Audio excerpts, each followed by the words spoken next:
नमस्कार मेरे साथियों। आज मैं आपके सामने बहुत ही बेहतरीन विचारों को व्यक्त कर रहा हूं और मुझे बहुत अफसोस हो रहा है और यह बहुत अफसोस की बात है कि इस 21वीं शताब्दी में भी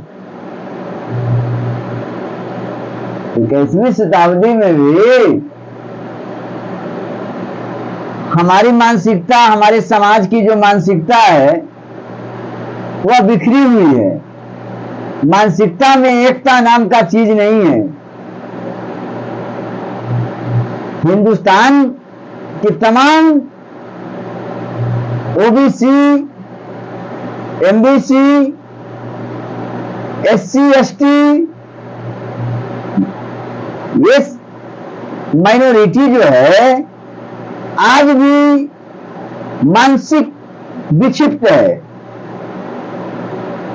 सही चीजों को वो समझ नहीं पाता है।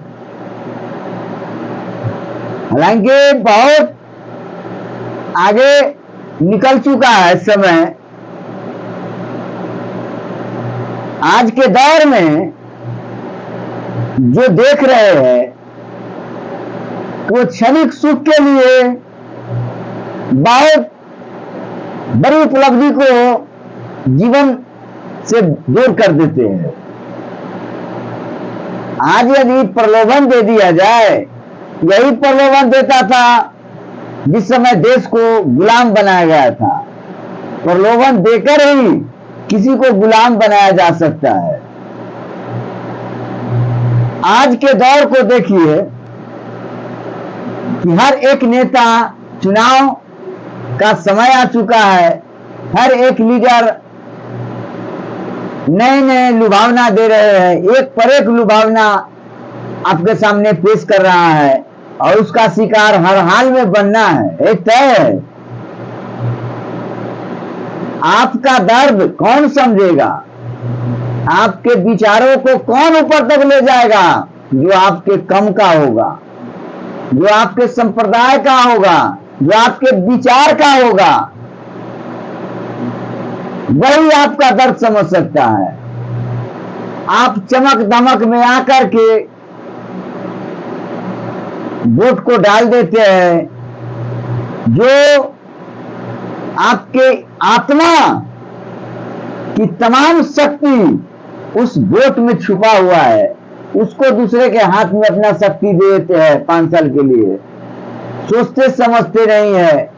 छोटा सा प्रलोभन दे देता है, 200-400 रुपया दे देता है, आप भटक जाते हैं। समझने की जरूरत है। समझिए, विचारिए। आप अभी भी गुलाम है। गुलामी के जंजीरों से आप मुक्त नहीं हुए हैं। इसको समझिए। आप अपने बच्चों के भविष्य को देखना चाहते हैं तो आप वर्तमान भविष्य को भी देखिए ना। जो आप आज कीजिएगा वही बच्चों के लिए वो धन दौलत होगा। चाहे वैचारिक धन दौलत हो, आर्थिक धन दौलत हो, मानसिक धन दौलत हो, सामाजिक धन दौलत हो, वो आपके अगले पीढ़ी के लिए वो रिजर्व हो रहा है। आज बीजेपी के सरकार को देखिए, वो किस तरह डस रहा है। कभी सोचे है? आज तक जितने भी सरकार आई, जिस पार्टी का आया, उसमें सबसे एक खतरनाक और डसीला पार्टी है। ये डस रहा है। ये आपको झूठे रूप दिखा करके, भविष्य के बातों को दिखा करके गुमराह कर रहा है। भारत के तमाम जनता को इस तरह ये रख देगा गुलाम बना करके। आज तो प्राइवेटाइजेशन कर रहा है ना, कर दिया प्राइवेटाइजेशन। आप ही के गाढ़ी कमाई को, जनता की कमाई को भारत सरकार बर्बाद कर रहा है। कि आपके कमाई भारत सरकार अपना पैसा देकर के, ये आप ही को जनता की तो पैसा है जी। किसका पैसा है? जनता की पैसा है। ये जनता के पैसा से हवाई अड्डा बनाने जा रहा है। बिहार में भी कितना कई जगह हवाई अड्डों का मतलब कि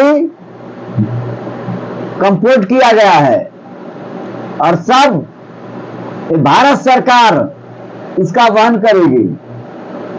ये सरकारी फंड से बनेगा हवाई अड्डा, और ये क्या कर देगा, प्राइवेट सेक्टर में डाल देगा। ये बड़े बड़े उद्योगपति के हाथों में डाल देगा, और वो प्राइवेट ढंग से चलाएगा, आपसे वसूलीकरण करेगा, एक के दो लेगा, दोहन करेगा। ये है भारत सरकार की पॉलिसी। 2047 में विकसित राष्ट्र को चश्मा दिखा रहा है, सज्जू बाग दिखा रहा है। ये हाई कोर्ट सुप्रीम कोर्ट दिखा रहा है।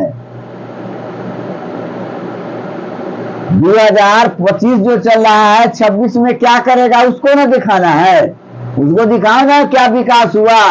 आज के दौर में भी इलेक्ट्रिक देता है, भीख देता है, प्रधानमंत्री आवास योजना देता है, ये हरामी के औलाद ये योजना देता है, उसको आत्मनिर्भर नहीं बनाता है। ये आत्मनिर्भर नहीं बना रहा है। तो समझिए, ये मानसिक रूप से आपको गुलाम कर रहा है। किसी को आरक्षण दे रहा है, इसका मतलब आप क्या समझते हैं, ये मानसिक रूप से गुलाम कर रहा है। आरक्षण शब्द ही गुलामी के जंजीरों से आपको बांध रहा है। आप एक हाथ से काम कीजिएगा खूब, और एक हाथ से नहीं काम कीजिएगा, तो कौन हाथ मजबूत होगा? काम करने वाला जो हाथ होगा वही मजबूत होगा, वही काफी वजन को सहन कर सकता है, विपरीत परिस्थिति को सहन कर सकता है। उसी तरह आरक्षण देकर के क्रमहीन बना रहा है पूरे राष्ट्र को। मैं आरक्षण का बहुत विरोधी हूं। आरक्षण क्या है उस चीज को समझ नहीं रहा है। ये आरक्षण कहां दे रहा है, इस बात को ना समझिए, तो कहां आपको प्रोत्साहन दे रहा है? सारा प्रोत्साहन तो वो अपने आप रख रहा है ब्राह्मणवादी। आरएसएस क्या है? ये ब्राह्मण का संगठन है। ये सारा आरक्षण तो रखे हुए है। आम का गुद्दा खा लेता है और छिलका जो होता है आपको फेंक देता है चाटने के लिए, केवल स्वाद देखिए कैसा होता है। जिंदगी का आनंद तो वो ले रहा है, आपको कहां दे रहा है? 2% ब्राह्मण पूरे देश पर काबिज है, और आपको कह रहा आरक्षण।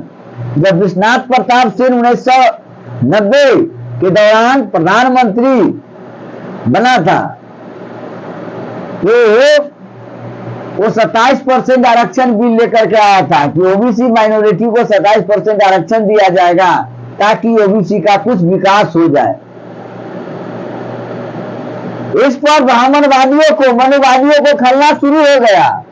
उस समय लाल कृष्ण अडवाणी था, अटल बिहारी वाजपेयी जी थे। वो जब सुने तो मुद्दा उठा दिया। क्या उठाया? कि हमसे तो होगा नहीं, ये ब्राह्मण खत्म होने जा रहा है, ये ब्राह्मण का हक छीन रहा है, बर्बाद कर देगा। और एक दलित को उठाने के लिए ये अपना विदा ले लिया है। विश्वनाथ प्रताप सिंह, वीपी सिंह जो प्रधानमंत्री 1990 में बने थे, तो ये जब कमंडल आयोग का गठन करके 27% आरक्षण देने का जो मुद्दा उठाया, ये लाल कृष्ण अडवाणी, उस समय के शीर्षस्थ ब्राह्मण संगठन के लोग, आरएसएस वालों सब, ये हिंदू मुस्लिम में राय करवा दिया था। राम मंदिर ला करके सामने खड़ा कर दिया, और पूरे हिंदू मतलब इसका खवासी करने वाला, इसका आसामी, हिंदू शब्द ही आसामी है, गुलामी है, गाली है। किसी का दीनता स्वीकार तो ब्राह्मण का, ब्राह्मण एक अलग धर्म है। हिंदू जो है एक कम्युनिटी को बना दिया, जितना को हिंदू में रख दो, और जब भी हमको जरूरत पड़ेगा तो हिंदू मुस्लिम राइट उखाड़ करके सत्ता को हासिल करते रहेंगे।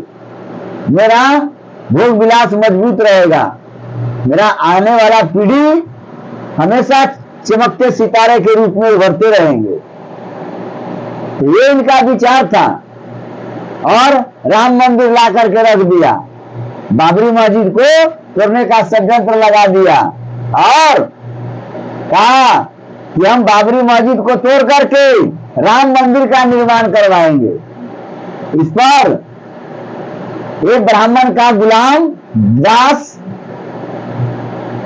हिंदू, दलित, महादलित, ओबीसी माइनॉरिटी के लोग, बहुजन भाई, ये सारे के सारे कूद पड़े, सोचे न समझे। हिंदू कोई तुम्हारा धर्म है, तुम्हारा बाप का धर्म है, मेरा धर्म एक अलग धर्म है। बहुजन समाज का एक अपना धर्म होता है, हिंदू कोई धर्म तो नहीं है जो आप उसके प्रति पागल हो जाते हैं। तो उस समय सोचने वाली बात है, लाल किशन अडवाणी ने 25 सितंबर 1990 को सोमनाथ से राम रथ यात्रा शुरू किया था और प्रचार प्रसार करना शुरू कर दिया, हिंदू को एकता का आह्वान कर दिया, ये संगठन बनाना, संगठन मजबूत करना शुरू कर दिया। हर जगह जगह जा जा करके ये अपना भाषण देता था, संगठन को मजबूत करता था और मुसलमानों के प्रति ये भड़काता था, मुसलमानों के प्रति ये खड़ा कर देता था। ये सांप्रदायिक दंगा फैला दिया। क्यों किया? मुद्दा जो है 27% जो है से आगे नहीं बढ़े। विश्वनाथ प्रताप सिंह का जो है प्रधानमंत्री उस समय में थे, विश्वनाथ प्रताप सिंह, तो उनका जो विचार है वो आगे तक नहीं बढ़ पाए। इसी में उलझा दिया लाल कृष्ण आडवाणी ने, उलझा दिया, पूरे जनता को गुमराह कर दिया और बीपी सिंह का सपना जो था वो उसी में लपेट करके रख लिया। उसका संचालन किया लाल कृष्ण आडवाणी सोमनाथ मंदिर से और मेन उसका उद्देश्य था कि ये हिंदू मुस्लिम करके राइट छिड़वा दे। उस समय हुआ ही कि बहुत से मुसलमान भाई मारे गए थे। उस समय यूपी में बहुत मुसलमान भाई अपने आप को जीवन समर्पित कर दिया था, घर में से घिंच करके मरना शुरू कर दिया हिंदू भाई ने। ये ब्राह्मण का जो गुलाम था वो राम मंदिर के नाम पर के बाबरी मस्जिद और राम मंदिर का राइट करवा करके दोनों में आमने सामने खड़ा करवा दिया। ये लाल कृष्ण आडवाणी और उसका पंजियार था ओबीसी का सुपरस्टार कौन? नरेंद्र मोदी जो वर्तमान में प्रधानमंत्री है, भारी भटियारा। इस पर विश्वास मत करना। उस समय ओबीसी आरक्षण का सबसे बड़ा यही प्रतिरोध कर रहा था, विरोध कर रहा था और आज ओबीसी का कैडर लेकर के ओबीसी को वोट मांग रहा है, काट रहा है और ओबीसी वाले इस चीज को नहीं समझता है, वोट खूब खुल करके करता है। जब यूपी से बाहर निकला इनका विचार, यह यात्रा 30 अक्टूबर को अयोध्या में समाप्त होनी थी। आडवाणी की रथ यात्रा जो था, रथ यात्रा का मुख्य उद्देश्य क्या था? राम मंदिर आंदोलन को बढ़ावा देना, माने राम मंदिर हर हाल में बनना चाहिए, उस तरह के टेम्परामेंट तैयार करना चाहता था ये लाल कृष्ण आडवाणी। किसमें? हिंदुत्व में, हिंदू में। और पूरे भारत में हिंदुओं को एकजुट करना उसका लक्ष्य था। एक प्लेटफार्म पर ला करके हिंदू को खड़ा करता और मुसलमान के विरोध में खड़ा करता और हिंदू मुस्लिम राइट करवाता। समझ गए ना? यह यात्रा 25 सितंबर को सोमनाथ से शुरू हुआ और 12 सितंबर को घोषित की गई थी और इसका समापन अयोध्या में होना था। इसका समापन अयोध्या में होना था। यात्रा के दौरान आडवाणी ने कई रैलियों को संबोधित भी किया था। जहां तहां रैली को संबोधित भी किया था। इसमें हजारों लोग उनका समर्थन किया। कौन किया? हजारों लोग। ब्राह्मणवादी था, मनुवादी विचारधारा का था, सामंतवादी विचारधारा का था, वही समर्थन करता था। उस तरह बिहार के मुख्यमंत्री चीफ मिनिस्टर लालू प्रसाद यादव हुआ करते थे। लालू प्रसाद यादव का उस समय बिहार में आगमन हुआ था और चंद्रशेखर प्रसाद सिंह के समर्थन से ये मुख्यमंत्री बने थे। इनको सांप्रदायिक दंगा को देखा नहीं गया। ये कम्युनल ये समझे विचारे कि जब देश में हमारा हिंदू मुसलमान सिख ईसाई यही नहीं रहेगा तो ये राजनीति किस पर हम करेंगे। इसका मस्तिष्क को लालू यादव ने पढ़ लिया था कि सांप्रदायिक दंगा फैला देगा हमारे बिहार में भी, ये नहीं छोड़ेगा। और आप लालू यादव को शिकायत करते हैं, आपको विचारों को एगेंस्ट कर रहा है, आपको विचारों को उठने नहीं दे रहा है, आपको सही आपके सोच को जानता है और आप भी जानते हैं कि मेरे सोच को यही तोड़ने वाला है, इसीलिए इस पर दबाव डालते हैं एक पर एक।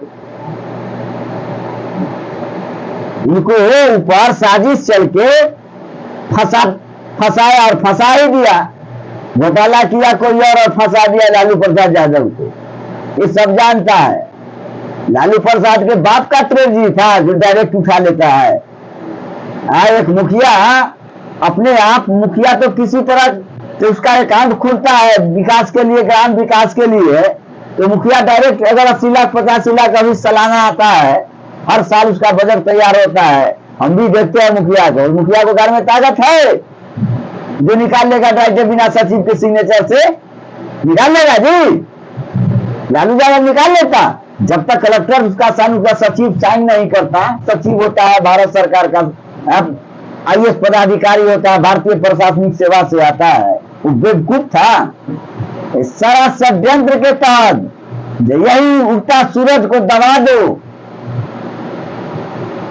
हाई कोर्ट सुप्रीम कोर्ट में सारा के सारा ब्राह्मण रहता है, तो देखा कि हमारे ब्राह्मणवादी व्यवस्था कोई खराब कर रहा है, बर्बाद कर देगा, लगाओ इस पर षड्यंत्र चला दो, लो चारा घोटाला में फंसा दो। जगन्नाथ मिश्रा चारा घोटाला किया, निकल गया, निकल करके पूरा काम तमाम किए हुए था, गया कि फंस गया मुंह पर, इसी को सब फंसा दिया। अब क्या करोगे। ये बहुजन समाज के लिए लड़ाई लड़ा जो फंस गया। अभी तक तो हमने इस काल में यही देखे, मुलायम सिंह यादव यूपी में और लालू यादव बिहार में, दोनों का दयनीय स्थिति है। तो सोचने वाली बात है कि जो ओबीसी 27% आरक्षण देने की बात चली थी, प्रधानमंत्री जिस समय वीपी सिंह था, और आज वही प्रधानमंत्री बन करके बैठा हुआ है। सोचिए, विचारिए, इस पर मंथन कीजिए। बीजेपी पार्टी का गठन हुआ था ब्राह्मण को बढ़ावा देना, ब्राह्मणवादी विचारधारा को बढ़ावा देना। ये बना प्रधानमंत्री तो राम मंदिर बना ना, राम मंदिर का दुकान खुला ना, उस कमाई ट्रस्ट का कौन फायदा उठाया? तुम उठाते हो, तुम्हारा बाल बच्चा उठाता है। सारा का सारा ब्राह्मण जो होता है टॉप क्लास का लीडर होता है, बीजेपी वालों उसके चंदा का पैसा से लड़ता है, बर्बाद करता है, वो आप सबों को दोहन करता है, सारा के सारा उछल करके चले जाते हैं। अब सावन महीना आने वाला है ना, जितना शुद्र हवा के जलमल होगा सब बाबा धाम जाएगा, गांजा भांग धतूर पी करके, अपना बाल बच्चों का नहीं सोचेगा। और ब्राह्मण यही महीना में लूट करके करोड़ों रुपया लेकर के चला जाएगा, बाल बच्चा विदेश में पढ़ेगा, फॉरेन में जाएगा, और डॉक्टर इंजीनियर IAS IPS पदाधिकारी के लिए तैयारी करेगा, जीवन के सब आनंद लेगा। लेकिन तुम सब कमाते कमाते मर जाओ, हाथ गोड़ फोड़ लो पैदल चल के, जीवन समाप्त है तुम्हारा। ये भ्रम का देवता बना दिया है तुम सबको लूटने का। वो अपने शंकर जी है, शंकर जी है तो कहा नहीं चल करके चले आते हैं, बिना कमाए हुए बैठ करके देखो तुमको आ जाएगा। शंकर जी बाप घर से देगा, पत्थर के मूर्ति कहां से देगा? तुम कर्म नहीं करोगे तो कहां से मिलेगा?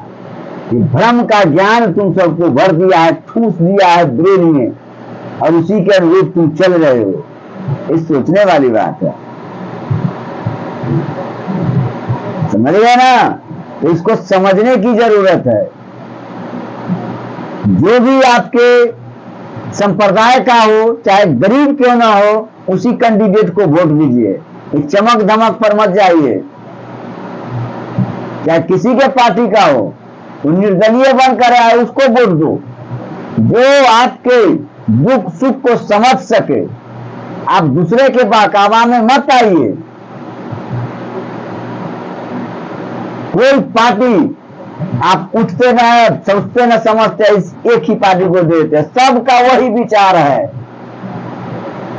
जो राजनीति में चला गया, आज नीतीश कुमार को देखिए अपने बेटे को बढ़ावा दे रहा है, लालू यादव को देखिए अपने बेटे को, चिराग पासवान को देखिए रामविलास अपना बेटा को आगे निकाल लिया। तो हर जो है जो तुम सब बन पाओगे, ये लोकतंत्र नहीं है, राजतंत्र है। आरक्षण दे देगा बैकवर्ड को, तो क्या तुम उस आरक्षण का लाभ उठा लोगे? अरे स्कूलों में जो तुम शिक्षा पा रहे हो, तुमको वहां पर भी अब सब मॉर्गेज करने जा रहा है। ये सब स्कूल को बंद कर देगा, स्कूल को बंद कर देगा, सब प्रोजेक्टर से पढ़ाई करवाएगा या अपाहिज बना करके छोड़ देगा। इसका करिकुलम जो तैयार हुआ है, पाठ्यक्रम जो बना रहा है 2026 का, इसका नियम कानून अलग है। दलित का बच्चा नहीं पढ़ पाएगा, शिक्षित नहीं हो पाएगा। आप सब लाख कोशिश करने के बाद केवल आपको दिखाई देगा। गुणवत्तापूर्ण शिक्षा से दर्शन नहीं होने देगा ये सरकार। ये आपको नौकर बनाया है, जन मजदूर बना करके रखेगा। जो टॉप क्लास का परिवार है, पैसा से संपन्न है, टॉप क्लास का एजुकेशन देगा। ये आदम जमाना वाला ज्ञान देकर लेकर के तुम क्या करोगे? आज टेक्नोलॉजी का युग है, टेक्नोलॉजी पढ़ाई नहीं दे रहा है। अब टेक्निकल कॉलेज खुलवाना चाहिए, तो आज भी वही खुलवाता है दलित वाला कॉलेज, दलित विद्यालय खुलवाता है। कहां से डेवलप हो पाएगा? बच्चे से आपको स्किल डेवलपमेंट का नॉलेज होना चाहिए ना, जो नहीं दे पा रही है सरकार। आपको उलझा रही है, मूर्ख बना रही है। आज 2000 कर दिया, जो पेंशन देंगे सब फुल करके भाती है। 5 किलो अनाज के जगह पर 3.5 किलो अनाज देता है। ये पंचायत में भी, बास्तेपुर चंदेल पंचायत में भी अनाज जो मिल रहा है 5 किलो के जगह कितना मिलता है? 3.5 किलो 4 किलो दे रहा है, और खुशी से लेता भी है। क्या नमनीयता आराम है, बात पे कमाल की है। ये तुमको तो ऐसा प्लान पेलेगा, चुनाव खत्म हो जाने दो तब पता चलेगा। ये 150 से ऊपर जाएगा ना, 150 रुपया से ऊपर पेट्रोल, तब पता चलेगा। 84 रुपया बैरल हो गया है वही कच्चा तेल। और सोच लो यहाँ आने के बाद अभी चुनाव है, इसीलिए दाप करके रखे हुए है। तुमको कुछ हर बाहर कर देगा, समझ गया ना जी? चलिए सतर्क हो जाओ, सावधान रहो। चुनाव सोच समझ करके इस बार होना चाहिए। हर हाल में अपने कम का वोट दो, जो आपके समाज का है, जो आपको पहचानता है, उसको वोट दो ना। हमको कहने, दुनिया के कहने से नहीं देना। जो आपके दुख सुख में साथ देता। अब जाति पाति भेदभाव से ऊपर नहीं उठिएगा तो कैसे चलेगा? बहुत दुनिया आगे चली आई है। आप कहते हैं कि ब्राह्मण राजपूत, कोई ऐसा नहीं है। ये मन के खचरई है, उसको जब आवश्यकता होगा अपने विचारों से। एक समय आ रहा है, बहुत जल्दी आ चुका है, जो उसको झुकना पड़ेगा, दर दर के ठोकर खाना पड़ेगा। समाज इतना ज्ञान हो चुका है। हर कास्ट में क्रॉस ब्रीड पैदा हो चुका है। क्या बताए? हर संप्रदाय में क्रॉस ब्रीड हो गया है। एक दिन का काम है, 1570 बरस एक क्रॉस ब्रीड हुआ है, एक दिन का है। हर संप्रदाय में जो क्रॉस ब्रीड में सफल रहा, इसी का परिवार आज संपन्न है। पढ़िएगा लिखिएगा नहीं, वैज्ञानिक विचारधारा को जीवन में उतारने की कोशिश नहीं कीजिएगा, वही पाखंडवाद और भ्रम का किताब पढ़िएगा तो दास तो बनना तय है। प्रोफेसर बनकर, आईएएस पदाधिकारी बन करके और पंडित जी का टिक्का चंद्रवाला तीन फटिया बाबा को जुट्ठा खाने के लिए और उसको पैर दबाने के लिए जाइएगा। सबसे बुर्बक बावन का बच्चा होता है, सबसे बोका चोदा जो होता है, सबसे निचला फैक्ट्री का जन्मा हुआ ब्राह्मण का बच्चा, वो पतरा पढ़ाता है और समाज में प्रणाम करवाता है। आईएएस हो, आईएएस पदाधिकारी ऊंचे पोस्ट पर हो, उससे प्रणाम करवाता है। जो टॉप क्लास का होता है वो तो चला जाता है विदेश में लूटने के लिए, ऐसा ऐसा टेक्निकल डिग्री प्राप्त कर लेता है, वो प्रोफेशनल डिग्री प्राप्त करके पैकेज पर चला जाता है। और जो निचला होगा अनर बानर, उन क्लास 1 ऑफिसर से पैर छुआता है। सोच लीजिए इसमें कितना शक्ति है। सबसे बुर्बक नेता पोछने वाला पंडित जी, वो जाकर के बाबा धाम में मंत्र पढ़ा देगा और तुमसे टान लेगा। पढ़ा लिखा प्रोफेसर से भी पैसा ठग लेता है। तो प्रोफेसर बनने से क्या फायदा हुआ? ये सबसे बुर्बक बावन आपसे ठग रहा है, हैं? समझिए, विचारिए अपने आप को और समाज में इस तरह के क्रांति पैदा कीजिए। ठीक है, मैं आज इतना ही अपने विचारों को आपके सामने रखा हूं। जो मेरे विचार होगा मैं अगले एपिसोड के लिए तैयार कर रहा हूं। जो होता है आत्मा में हम बोल देते हैं। खुश रहिए न या कुछ भी रहिए, हम स्पष्टवादिता है। धन्यवाद। जय मूल निवासी, जय बहुजन समाज।